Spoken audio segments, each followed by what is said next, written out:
오늘의 진단 종목은 제일바이오입니다.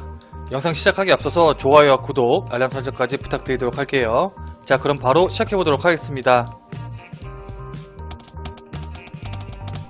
원래는 아프리카 돼지열병의 국내 발병과 함께 동물의약품 제조업체인 동사가 관련 테마주로 엮여서 9월, 10월 동안에 급등을 좀 보여주었습니다.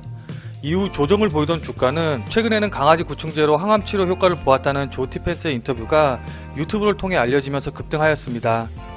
동사는 펜벤타졸 성분의 구충제를 판매하는데요.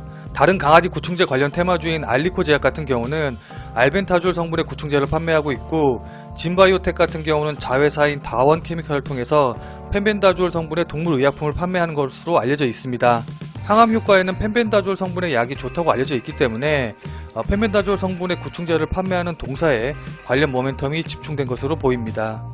물론 그 효과에 대해서는 논란이 많은 상태지만은 절박한 암 환자들은 대체의학이나 민간요법에 의지하는 판국에 시도해보지 않을 이유가 없을 것이고, 유튜브에서 펜벤다졸이라고만 검색해도 이미 복용 중이고 또 일부 효과가 있다고 하시는 분들이 많아서 관련 열기는 당분간 식지 않을 전망입니다.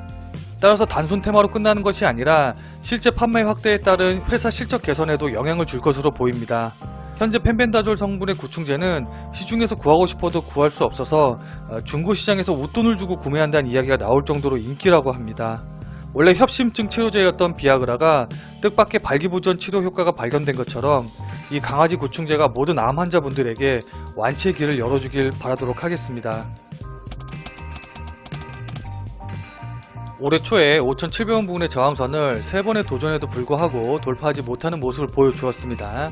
그 이후에 아프리카 돼지열병 모멘텀으로 갭을 만들면서 급등을 해주었고 9월 18일날 돌파에 성공을 해주었습니다.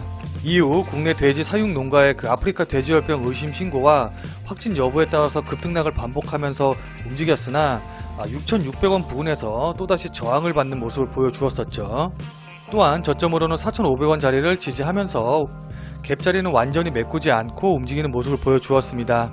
이후 아프리카 돼지열병 확산이 주춤하면서 동사의 주가는 조정을 받다가 강아지 구충제 모멘텀이 나오면서 다시 급등을 해주었고 10월 31일에는 직전 저항선인 6,600원 가격대를 갭으로 강하게 돌파하는 모습을 보여주었습니다.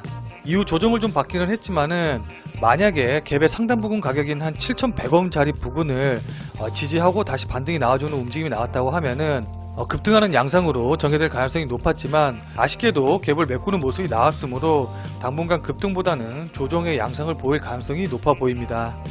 따라서 횡보를 염두에 두고 손절을 잡고 대응을 해주셔야 되는데요. 다만 변동폭이 커져 있는 상태이므로 손절을 길게 잡고 대응을 할 수밖에 없습니다.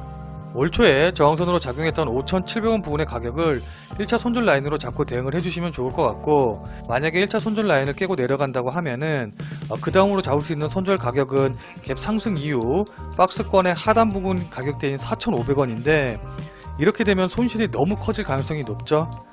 그렇기 때문에 본인이 매수한 가격대에 맞춰서 언제나 손절은 본인이 감당할 수 있는 손절 금액 안에서만 진행을 하셔야 됩니다.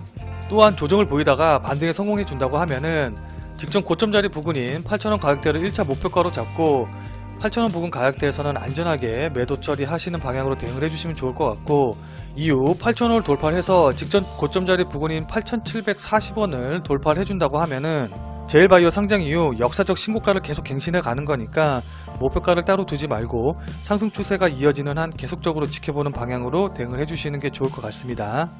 또한 해당 종목을 안 갖고 계셔서 신규 매수를 하시고자 하시는 분들 같은 경우에는 지금 고점 자리에서 많이 하락했다고 무작정 매수하시지 말고 6,000원에서 5,700원 사이 가격대까지 내려오길 기다렸다가 이 가격대 부근에서 매수하시는 전략으로 대응하시는 게 좋아 보입니다. 늘 말씀드린 이야기지만 혹시라도 이 매수 가격 부근까지 오지 않으면 과감하게 포기하고 다른 종목을 매수하는 방향으로 대응을 해주시면 좋을 것 같습니다. 이것으로 제일바이오에 대한 영상을 마무리 짓도록 하겠습니다.